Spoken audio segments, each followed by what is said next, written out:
വിജയേട്ടൻ്റെ birthday വരുന്നതുകൊണ്ട് ഞാൻ പുതിയ ജയലക്ഷ്മി ഓപ്പൺ ചെയ്തിട്ടുണ്ട്. 5 ദിവസമേ ആയിട്ടുള്ളൂ. അപ്പം ഞാനത് കാണലും വേണം, അവർ എന്നെ ക്ഷണിക്കുകയും ചെയ്തിന്. അതുകൊണ്ട് ഞാനത് കണ്ടിട്ട് വരാമെന്ന് വെച്ചിട്ട് ഇറങ്ങിയതാ. മോള് പോലെ അത് ഉണ്ടാക്കി വെച്ചിന് കേട്ടോ. ഭയങ്കര ഭംഗിയാണ് കാണാൻ. അകത്ത് 4 4 ഫ്ലോർസ് ആയിട്ടാണ് അവർ ഉണ്ടാക്കി. ഞാൻ പ്രൊപ്പറേറ്റർ നാരായണേട്ടനെ കാണാൻ പോയി, ഓറെ മീറ്റ് ചെയ്തു. എന്നിട്ട് കൺഗ്രാജുലേഷൻസ് എല്ലാം അറിയിക്കാൻ വേണ്ടിയിട്ട് പോയി.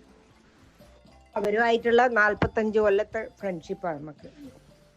ആര് കല്യാണം ഇത് വിളിക്കാൻ വേണ്ടിയിട്ട് വന്നാലും അവർക്ക് നമ്മളെ ഷോപ്പിങ്ങിന് കൊണ്ടുപോകണം എന്ന് പറഞ്ഞാൽ ഇവിടെ കൊണ്ടുപോവുക.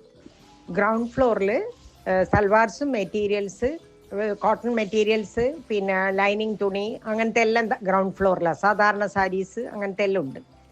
ആ ഗ്രൗണ്ട് ഫ്ലോറിൽ തന്നെ ഒരു ബനാറസി സെക്ഷൻ ഉണ്ട്. അവിടെ കംപ്ലീറ്റ് സിൽക്കിൻ്റെ ബ്ലൗസസ്, ബനാറസ്, കാഞ്ചീപുരം ബ്ലൗസസ്, എല്ലാ തരത്തിലുള്ളതും ബ്ലൗസ് പീസസ്, സൽവാർ പീസസ് എല്ലാം ഉണ്ട്. അവിടെ പോയിട്ട് ഇരുന്നിട്ട് നോക്കിയിട്ട് എടുക്കാം.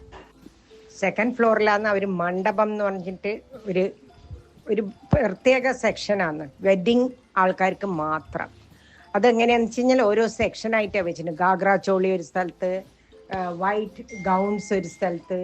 അപ്പം അവർക്ക് പോയിട്ട് അവിടെ ഇരുന്നിട്ട് ആരാംസെ നോക്കി ചെയ്യാം. കുട്ടികളെ ഇട്ടിച്ച് നോക്കണമെങ്കിൽ അവിടെ ഇടിച്ച് നോക്കണം. അവിടെ എല്ലാം സോഫാസും ഇതും എല്ലാം വെച്ചിട്ടുണ്ട്. ഇരുന്ന് തിരക്കില്ലാണ്ട് ഇരുന്നിട്ട് ചെയ്തിട്ട് വരാം. കുട്ടികളെ പറ്റിച്ചിട്ട് കളിപ്പിക്കാൻ കുറേ നേരം കുട്ടികൾ അവിടെ ഇരുന്നോളുമല്ലോ, പെണ്ണുങ്ങളെല്ലാം ഷോപ്പ് ചെയ്യുമ്പോൾ. അതിന് വേണ്ടിയിട്ട് അവരൊരു ആർട്ടിഫിഷ്യൽ സ്കൈ ഉണ്ടാക്കി വെച്ചിട്ടുണ്ട്. കുട്ടികളത് നോക്കി ഇരുന്നോളുമല്ലോ.